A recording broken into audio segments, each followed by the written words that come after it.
1 de junio de 2009. El vuelo 447 de Air France viaja desde Río hasta París. De repente, desaparece sobre el océano Atlántico. I've lost an aircraft with 228 people on board. Los expertos en aviación están desconcertados. No sabemos dónde está el avión o si se ha estrellado. La nave es uno de los aviones de pasajeros con tecnología más avanzada que ha volado nunca. Que una 330 desapareciera era algo casi inconcebible. Ahora se han recuperado las grabaciones de la cabina.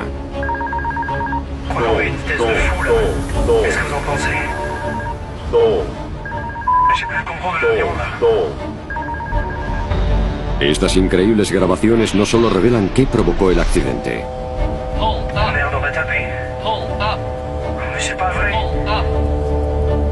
También plantean una pregunta inquietante. ¿Cómo de seguro es volar hoy?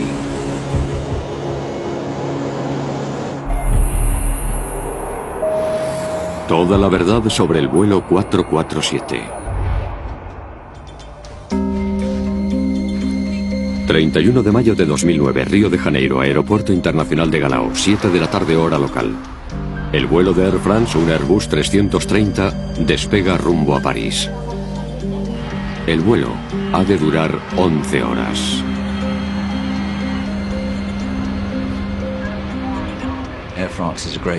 Air France es una aerolínea muy buena. El A330 es un avión de última generación. Los expertos en aviación dicen que el aeroplano está equipado con una tecnología tan puntera que prácticamente se pilota él solo. Los pilotos conducen el avión de forma manual durante el despegue. En cuanto el avión está en el aire, conectan el piloto automático, que no se desactiva hasta los últimos 150 metros del descenso, y luego el aterrizaje dura 2 minutos, durante los que han de pilotar manualmente. Así que en total están al mando unos 4 minutos. A bordo hay 228 personas de 32 países distintos, incluyendo 2 españoles, pero la mayoría son franceses.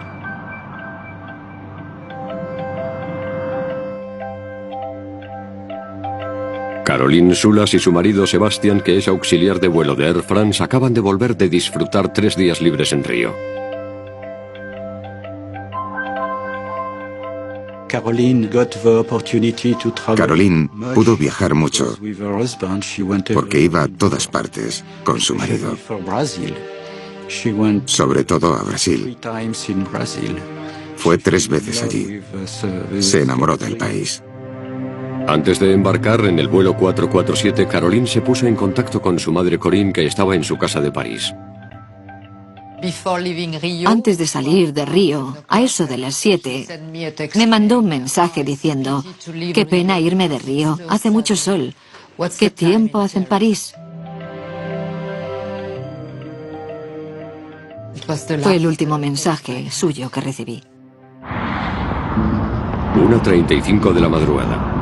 El vuelo 447 se pone en contacto por radio por última vez con el control del tráfico aéreo de Brasil.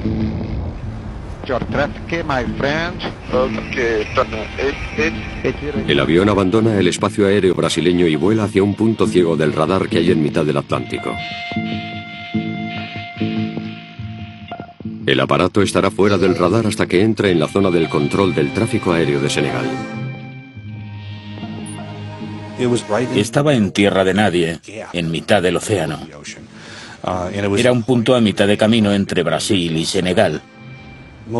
Casi nadie es consciente de que las comunicaciones transoceánicas suelen tener bastantes problemas, y en este caso tuvieron muchísimos. 3:45 de la madrugada, 2 horas y media después de haber abandonado la zona de control de Brasil. El vuelo 447 todavía no ha aparecido en las pantallas del radar de Dakar. Tardaron mucho en reconocer siquiera que habían perdido el avión. Senegal se tomó su tiempo para dar la alarma. Se desplegó una operación de búsqueda y rescate en la última posición conocida del avión desaparecido. En París, las familias y amigos de los pasajeros esperan la llegada del vuelo en el aeropuerto Charles de Gaulle.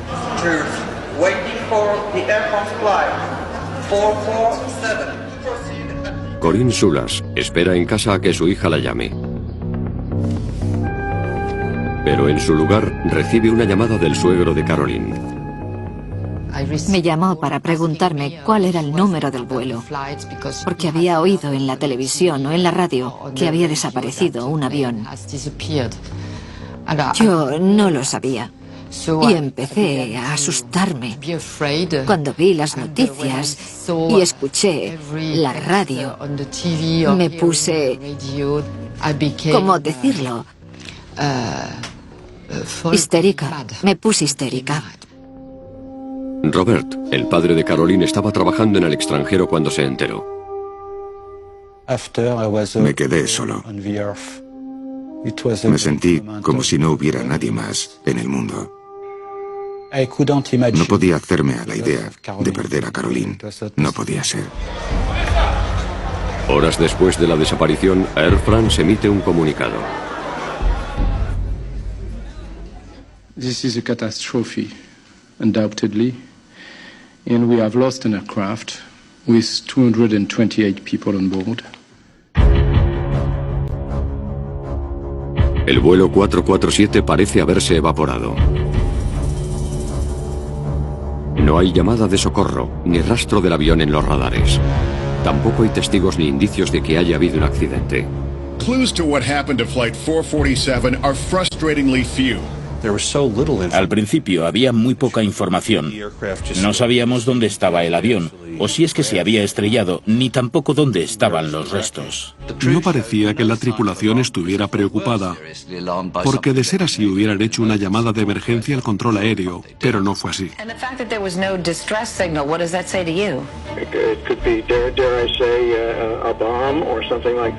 Tras el 11S, lo primero en lo que piensa la gente es en un atentado terrorista. Cuando el servicio de inteligencia francés revisó la lista de pasajeros, detectó nombres presuntamente vinculados a grupos islamistas radicales.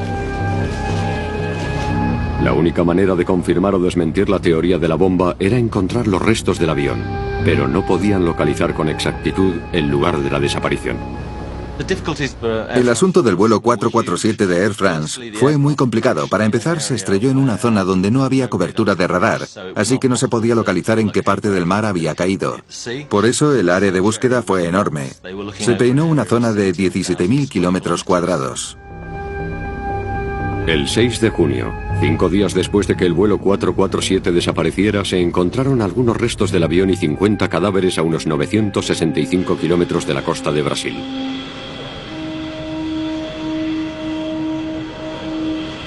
Esto refutó la teoría de la bomba, dado que el vehículo estaba entero cuando se estrelló en el agua.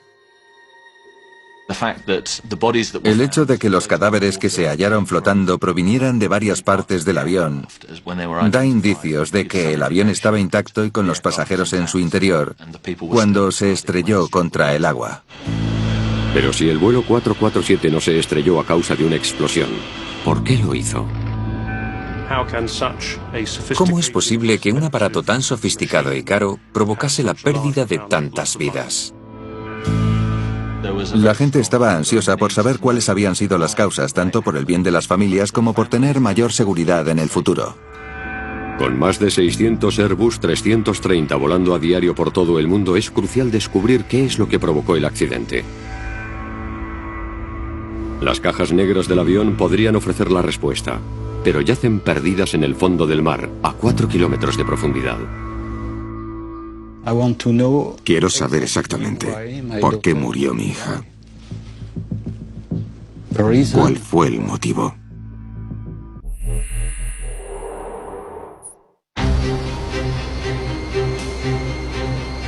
Los investigadores franceses han de descubrir por qué un Airbus 330 de última generación se ha estrellado cerca de la costa de Brasil.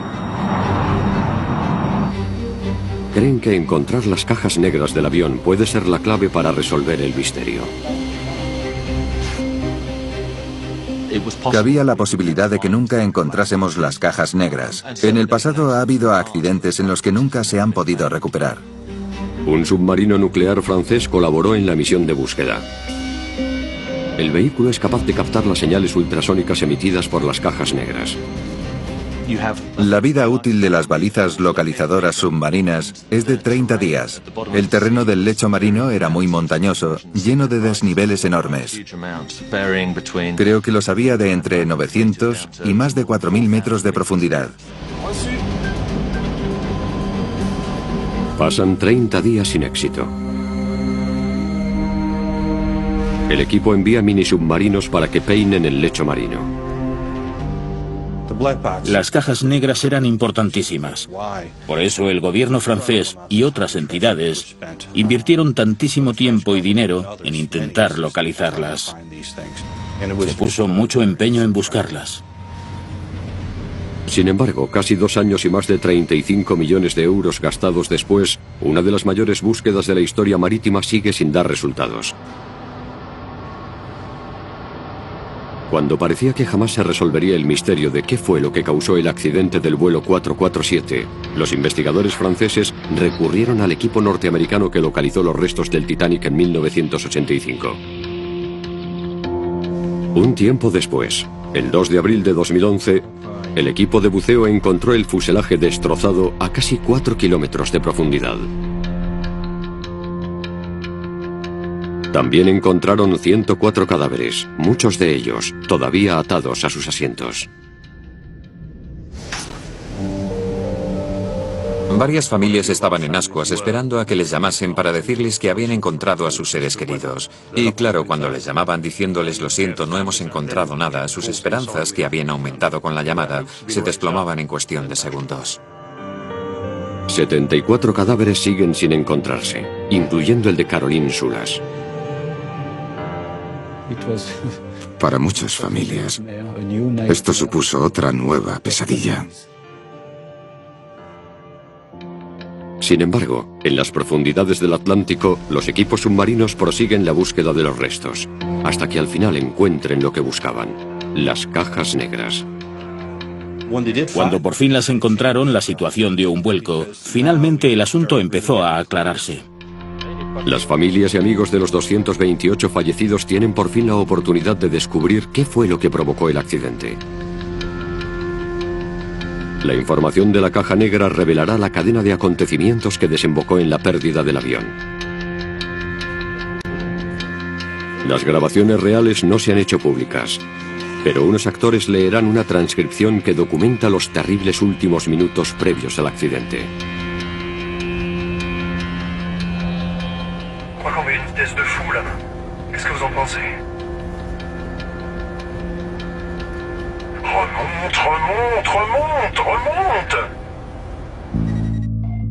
El vuelo 447 abandona Río y se dirige hacia el norte, siguiendo la costa este de Brasil.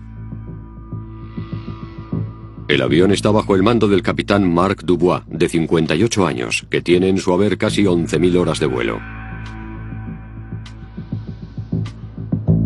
El segundo piloto, David Robert, tiene 37 años y más de 6.500 horas de vuelo. El tercero es Pierre-Cédric Bonin, cuya mujer también va a bordo esa noche. Bonin tiene 32 años y poco más de 3.000 horas de vuelo, por lo que es el tripulante con menos experiencia. Bonin está sentado en el asiento de la derecha de la cabina. El capitán Dubois se sienta a la izquierda. Robert está haciendo uso de su pausa reglamentaria para dormir y descansa en el cuartito que hay en la parte trasera de la cabina. Ya se ha servido la cena y han atenuado las luces. Se estima que el avión llegará a París dentro de 8 horas y muchos pasajeros aprovechan para intentar dormir unas horas. En la cabina de mando la situación también es distendida. ¿Todo va bien? Todo va bien. ¿Todo va bien? ¿Pas de café, de té? Todo va bien. Ça ira. A tout à l'heure. Merci. Llaman por radio, informan de su posición al control aéreo. La cosa está bastante tranquila. De noche, en mitad del Atlántico, no hay mucho que hacer. El capitán Dubois es un veterano del trayecto Río-París y le señala a su joven primer oficial Bonin algo interesante. C'est l'équateur. J'avais compris, je suppose. Non, je m'en doutais. Conforme se acerquen al Ecuador, entrarán en un territorio llamado Zona de Convergencia Intertropical. Esta zona es famosa para los aviadores porque provoca un tiempo convectivo y tormentas. La noche del accidente del vuelo 447 fue bastante interesante porque hacía muy mal tiempo. Michael de Villiers ha analizado los patrones climáticos de la noche del accidente. Aquí se ve que la previsión meteorológica del mapa indicaba que habría bastante actividad tormentosa.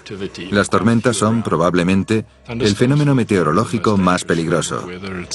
Las corrientes de aire ascendentes y descendentes pueden provocar que el avión dé bandazos y, en caso de ser una tormenta muy fuerte, puede llegar a causarle daños estructurales. Hay hielo, granizo, rayos, eso también puede dañar el avión. Hay cumulonimbos de tormenta enormes que pueden elevarse hasta una altura de 15 kilómetros, lo que impide que los aviones comerciales puedan sobrevolarlos. A veces lo que hay que hacer es pensar qué trayectoria y rumbo vas a tomar para intentar evitarlos. Pero al capitán Dubois no parece preocuparle, y el vuelo 447 mantiene el rumbo.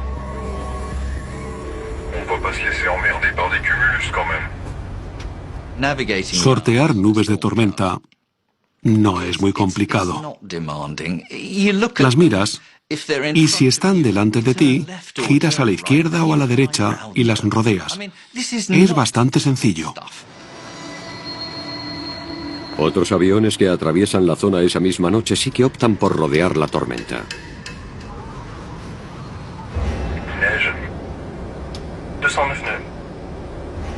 Il y a un truc droit devant, et il y en a un autre derrière. Hein? Oh merde, non.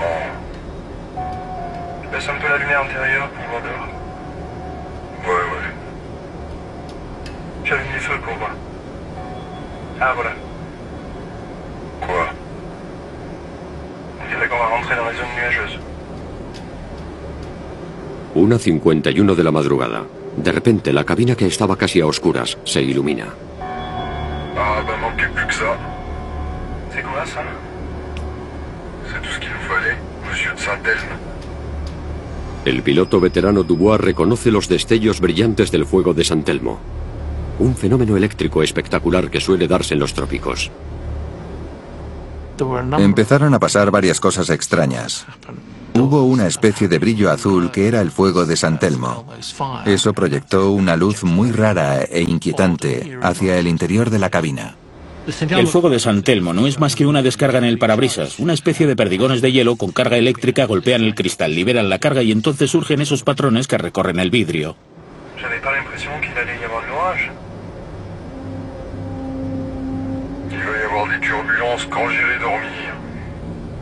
David Robert, que estaba descansando en el cuartito de la parte trasera de la cabina de mando, relevará en breve al capitán Dubois.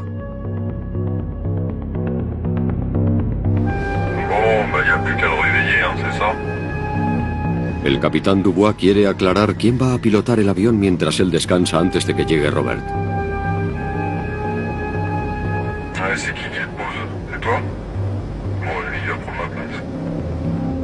Esto significa que Bonin, que es el que tiene menos horas de vuelo, estará a los mandos del avión hasta que vuelva el capitán. Si el capitán se toma un descanso, lo normal sería que la prioridad fuese que la persona con más experiencia tomase el mando y se sentara donde le corresponde.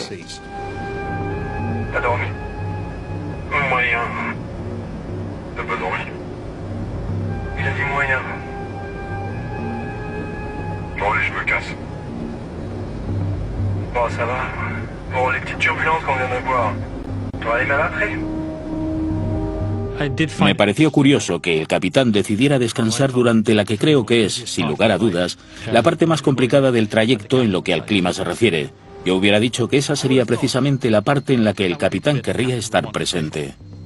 Él estaba bastante satisfecho con su elección. Echando la vista atrás, quizá no fuera la decisión más sabia. Minutos después de que el capitán Dubois salga de la cabina de mando, el tiempo empeora. On va les appeler à l'arrière pour leur dire. Oui? Oui, Madeleine, c'est Pierre devant. Dis-moi, dans 2 minutes, on devrait passer une zone où ça devrait bouger un peu plus. Il faudra vous méfier. D'accord. On s'assoit alors? Ouais, je pense que ça serait pas mal. Je te rappelle dès qu'on est sorti de là.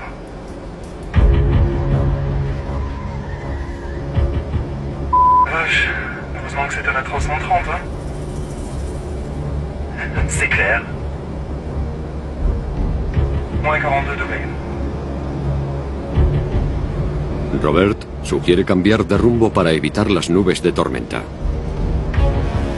Tu veux pas tirer un peu plus sur la gauche, là? Excuse-moi? J'ai dit, tu veux pas un peu plus tirer sur la gauche? Cuando Bonin gira el avión 12 grados a la izquierda, un penetrante olor parecido al del cloro invade la cabina de mando. T'as touché à la clim? J'ai rien touché du tout. Si c'est pas la clim, c'est quoi cette odeur? C'est l'ozone. Robert, que ha volado muchas veces por los trópicos, reconoce de inmediato el extraño olor.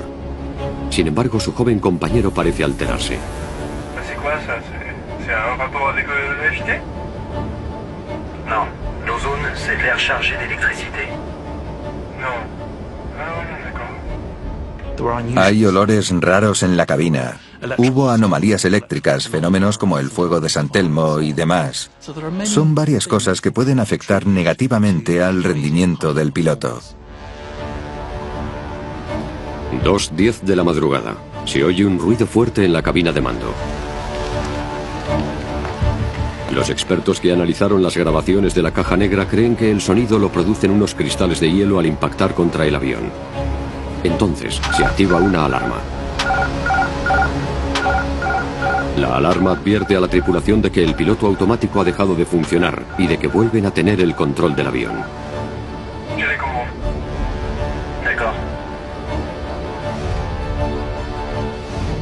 Bonin, que está en el asiento del copiloto, se hace con el control manual del avión.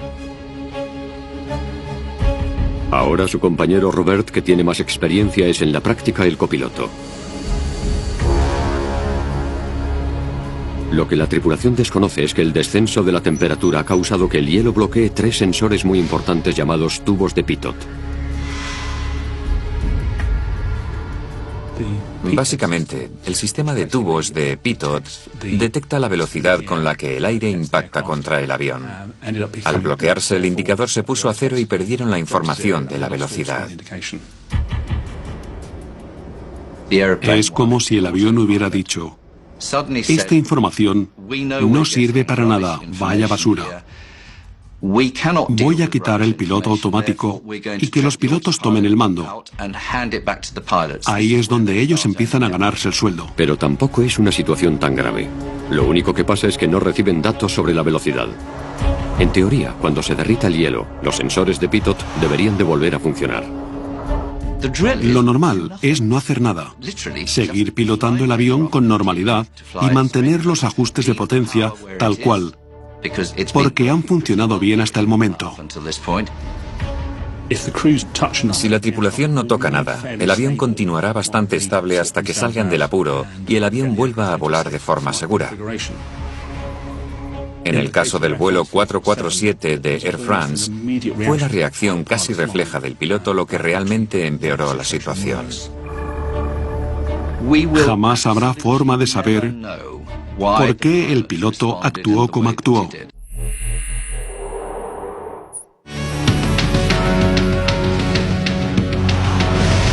El vuelo 447 de Air France se ha adentrado en una tormenta y los sensores de velocidad no funcionan. El piloto automático está desactivado y la tripulación ha recuperado el control del aparato. El capitán está en la sala de descanso. El primer oficial Bonin pilota el avión de forma manual.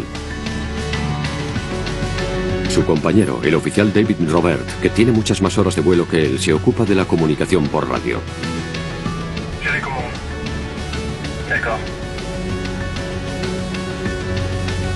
Bonin pilota el avión con una palanca de control lateral. Tenía la palanca de control en la mano derecha y la tiró hacia atrás sin más.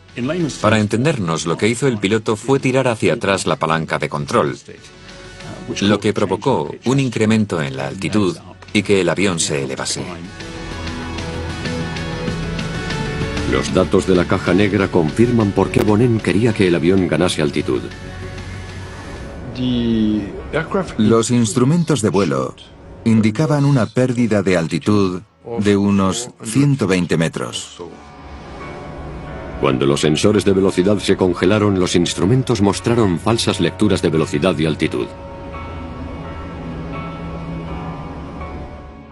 No es que realmente hubiesen perdido altitud, sino que fue un fallo de los indicadores. Los datos eran falsos, estaban mal. Ça n'affiche pas la bonne vitesse. On a perdu la vitesse, c'est ça?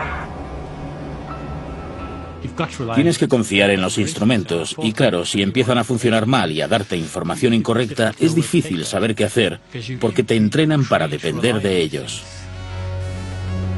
Bonin decide confiar en los instrumentos. Tira la palanca hacia atrás y el avión comienza a subir. El avión asciende con mucha rapidez. De hecho, llega a elevarse 2 kilómetros por minuto, que es una velocidad tremenda cuando se está a esa altitud. Como estaba elevándose sobre una cantidad escasa de aire que no podía soportar el peso del avión, el aparato empezó a desacelerar. Es como si mantienes pisado el acelerador de un coche y empiezas a subir una cuesta. Si no pisas más a fondo, el vehículo cada vez va más despacio. El avión empezó a frenar. Empieza a sonar otra alarma. Entrada en pérdida. La entrada en pérdida se produce cuando el avión va demasiado lento, como para que las alas puedan elevarlo lo suficiente, por lo que empieza a descender. Deja de volar y empieza a caer. Para evitar que el avión caiga, Bonin ha de actuar con rapidez. Cuando saltó la alarma de entrada en pérdida, los pilotos deberían haber actuado de inmediato para cambiar la altitud, inclinar la palanca de control hacia adelante y reducir el ángulo de ataque. Así hubieran salido de la entrada en pérdida. Para salvar la situación, hay que recuperar la velocidad. Y para lograr eso, hay que inclinar el morro hacia abajo y descender.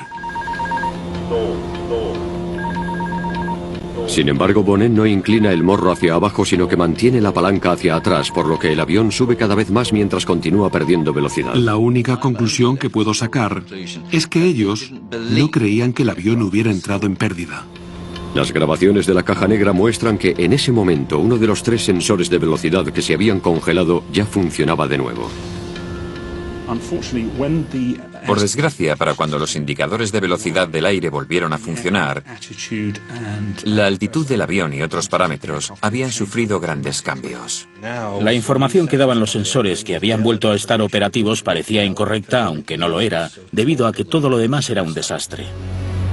Fais attention à ta vitesse. Fais attention à ta vitesse. Ok, je redescends. Stabilise. Ouais. Y fue justo en ese momento cuando la situación pasó de ser prácticamente inofensiva a descontrolarse rápidamente. Robert pulsa el comunicador. Quiere que el capitán Dubois abandone su descanso y vaya a la cabina de mando. Pero nadie contesta.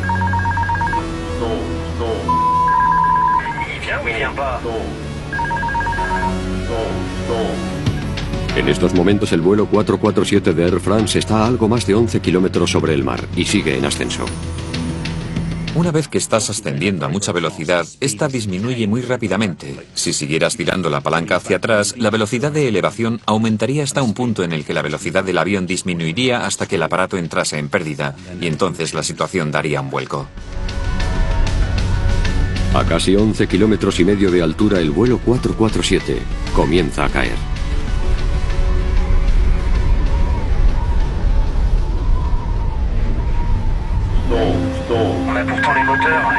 passe, bordel? Tu comprends ce qui se passe ou pas? J'ai plus le contrôle de l'avion. J'ai plus du tout le contrôle de l'avion. Merde. On est où? C'est quoi là? Je crois qu'on va trop vite. Poco menos de un minuto después de que lo llamaran por primera vez, el capitán Dubois vuelve a la cabina de mando y se sienta en el asiento auxiliar detrás de los jóvenes oficiales. Bon, qu'est-ce qui se passe là? Qu'est-ce que vous foutez? Mais qu'est-ce qui se passe? Qu'est-ce qui se passe? Je sais pas ce qui se passe. Vers le contrôle de l'avion. On a totalement perdu le contrôle de l'avion. On comprend rien. On a tout tenté. El capitán entró en la cabina en un momento en el que una persona recién llegada podría haberse dado cuenta de lo que pasaba. Aún daba tiempo a salvar el avión. No hubo ninguna conversación sobre lo que había pasado ni de cómo habían llegado a ese punto. En mi opinión, es muy complicado que alguien que acaba de entrar en la cabina se dé cuenta al momento de que el avión ha entrado en pérdida, de que caen a 3 kilómetros por segundo con el morro elevado y que además sepa lo que hay que hacer. Alors tiens, prends ça. Prends ça. Le problème, c'est que j'ai plus d'avion. El bariómetro es el instrumento que mide la velocidad vertical del avión y ha dejado de funcionar. J'ai plus rien qui s'affiche. On n'a pas une seule indication valide. Los indicadores mostraban lecturas incorrectas y los tripulantes intentaban encontrarle el sentido a los datos correctos y al comportamiento del avión. Se esforzaban para diferenciar la información fiable de la que no lo era. Como Bonnen aún mantiene la palanca de control echada hacia atrás, el morro del avión continúa elevado y el aparato sigue en pérdida.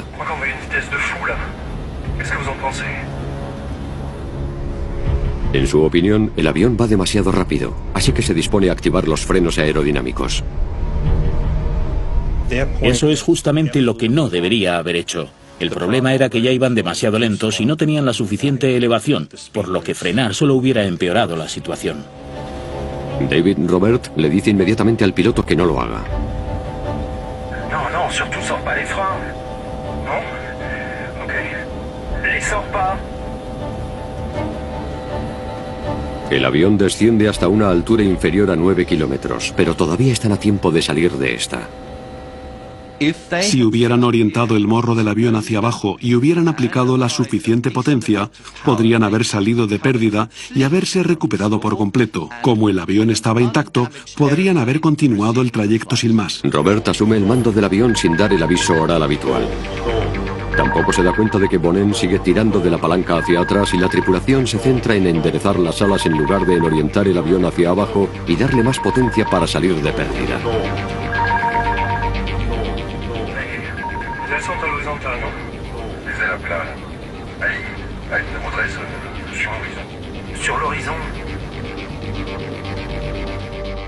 No entendían qué le estaba pasando al avión.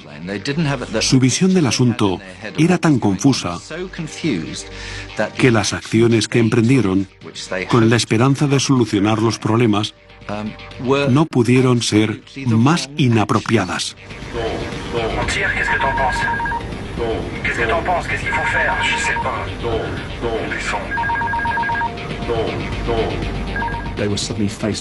De repente se encontraron con una situación que nunca habían vivido, por lo que se quedaron paralizados y desconcertados durante unos instantes. Estaban pasando muchas cosas a la vez y ellos no tenían muy claro lo que ocurría.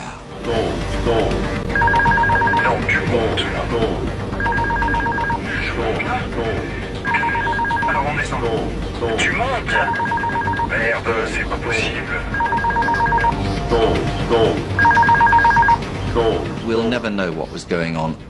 Nunca sabremos qué pasaba por las mentes de los pilotos. Lo único que está claro es que estaban confusos, pero jamás sabremos en qué pensaban exactamente. La alarma de entrada en pérdida, que había sonado 58 veces, se para. El ordenador dejó de avisar a los pilotos de que el avión había entrado en pérdida, porque ya ni siquiera reconocía la situación en la que se encontraban. Los ordenadores se apagaron como diciendo, lo siento, no tengo datos con los que trabajar, así que me largo. El avión desciende a toda velocidad hacia el océano, que está a unos escasos 6 kilómetros más abajo. El avión descendió así, a una velocidad media de entre 3 y 4 kilómetros y medio por minuto. Eso es una barbaridad y produjo un estruendo terrible. El ruido aerodinámico fue tremendo, porque las alas provocaron muchas turbulencias. Robert cree que tiene el control del avión, pero no parece darse cuenta de que Bonin continúa inclinando la palanca hacia atrás, por lo que el morro sigue elevado.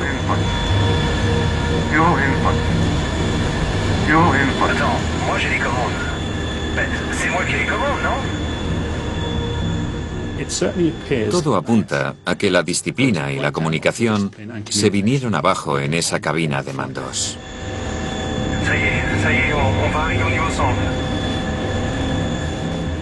Estaban volando al nivel 100, que equivale a poco más de 3 kilómetros. Creo que ese fue el momento en el que pensaron, tuvieron tiempo para solucionarlo, pero aquí ya era difícil que se salvaran. El avión caía a plomo, como si fuera una piedra.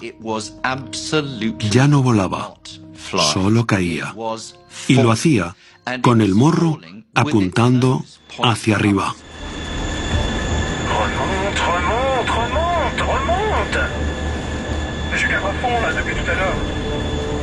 El capitán Dubois se da cuenta por fin de lo más importante. Se percata de que Bonin ha tirado la palanca hacia atrás, elevando el morro y provocando que el avión entre en pérdida.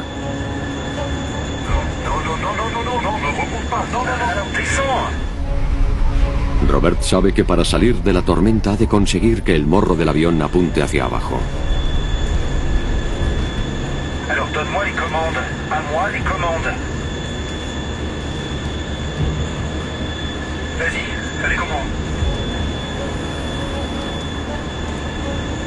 Attention, je cabre.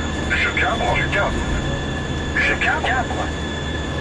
Il faudrait là, on est à 4000 pieds. Je cabre là.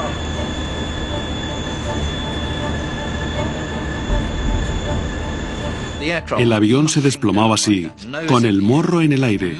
Caía en picado de esta manera. Cuando se acercan a los 600 metros, el sistema de alerta de proximidad al terreno del avión detecta el océano que tienen debajo. La nueva alarma se activa.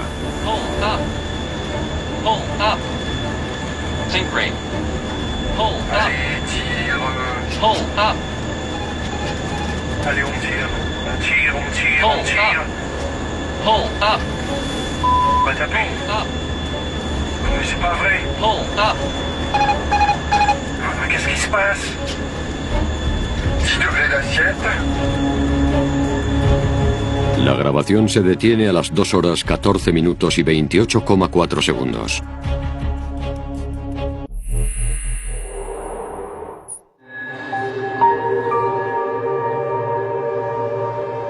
...228 personas murieron en el vuelo 447 de Air France. El accidente también destrozó las vidas de muchos familiares y amigos de las víctimas. Sebastian Bedovati y Caroline Soulas se conocieron en 2003 en un vuelo de Air France con destino a San Francisco.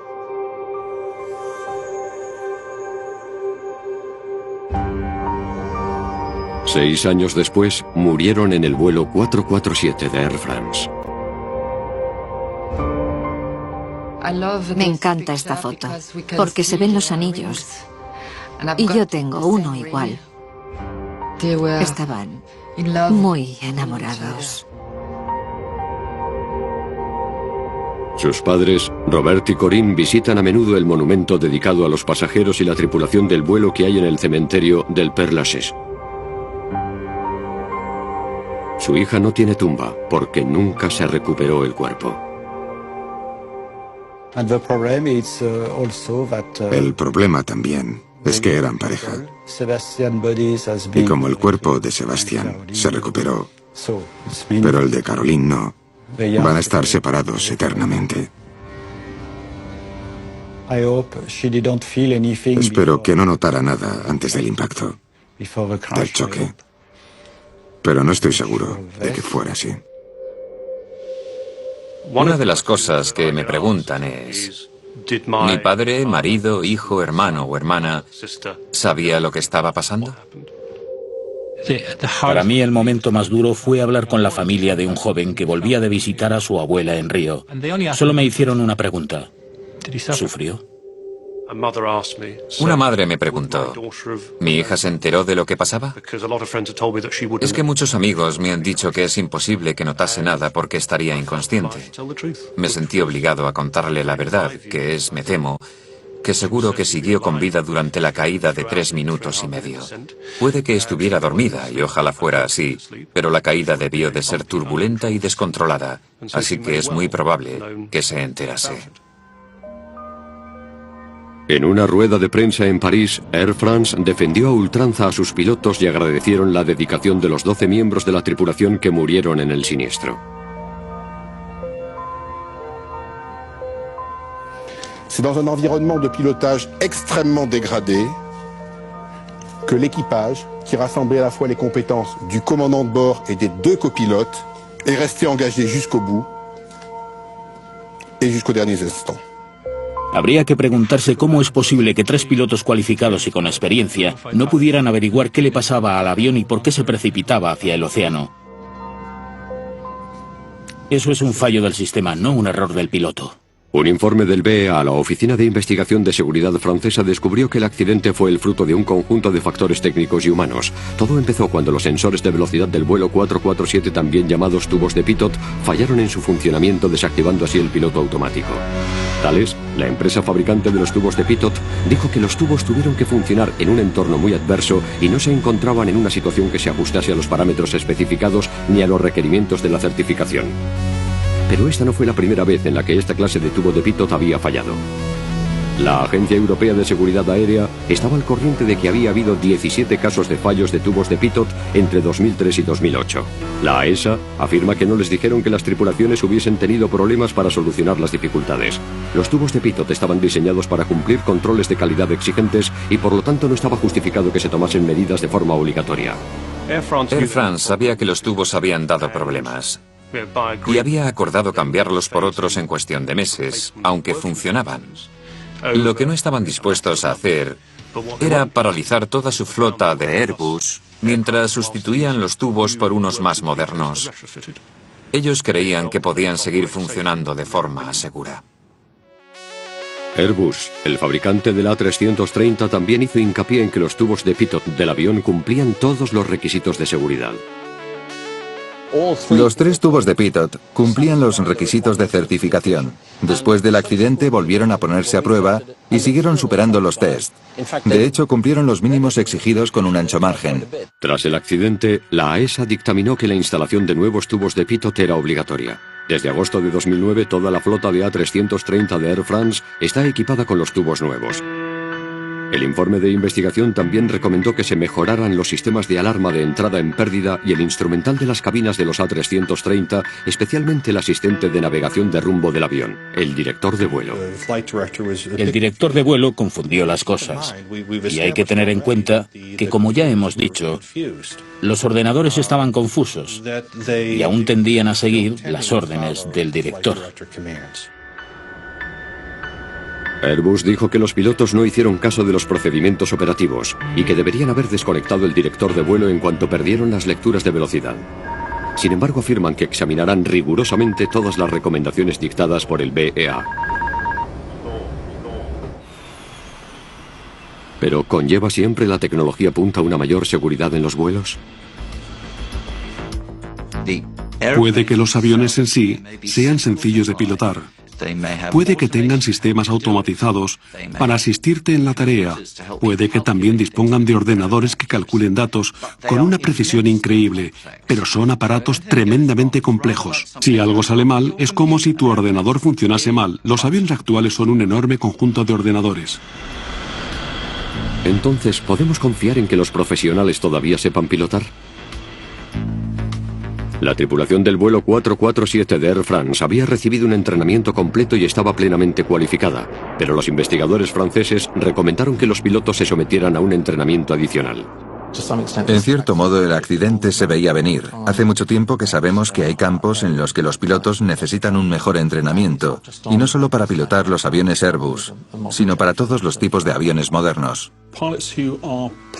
Los pilotos que se acostumbran a dar prioridad a la utilización de los sistemas automáticos pueden acabar perdiendo habilidades de vuelo manual, y esto es algo que preocupa a la industria. Al final, si se encuentran con una situación para la que no se les ha entrenado, todo depende de que tengan la disciplina y el adiestramiento adecuado para que puedan decir, todavía sé pilotar el avión. Air France afirma que en los últimos 3 años ha implementado sesiones de simulación para entrenar a los pilotos en situaciones en las que las lecturas de velocidad y altitud sean poco fiables. También les ha enseñado nuevas maniobras de emergencia que utilizar en caso de entrar en pérdida. La ESA está revisando todas las recomendaciones de seguridad publicadas en el informe y tomarán las medidas oportunas para mejorar los componentes de los aviones y decidirán qué entrenamiento adicional ha de imponerse. El avión se estrelló porque no sabían qué era lo que estaba pasando. Y deberían haberlo sabido. ¿Que si es culpa suya? No. Es culpa del sistema y del entrenamiento que reciben. Tampoco es culpa de Air France, porque el entrenamiento que imparten es el mismo que en otras aerolíneas. El error radica en el entrenamiento que la ley obliga a dar. Porque no es el correcto. No tiene en cuenta las necesidades de los pilotos que están al mando de aviones modernos con muchas funciones automáticas. Y por eso mismo pasó lo del vuelo 447.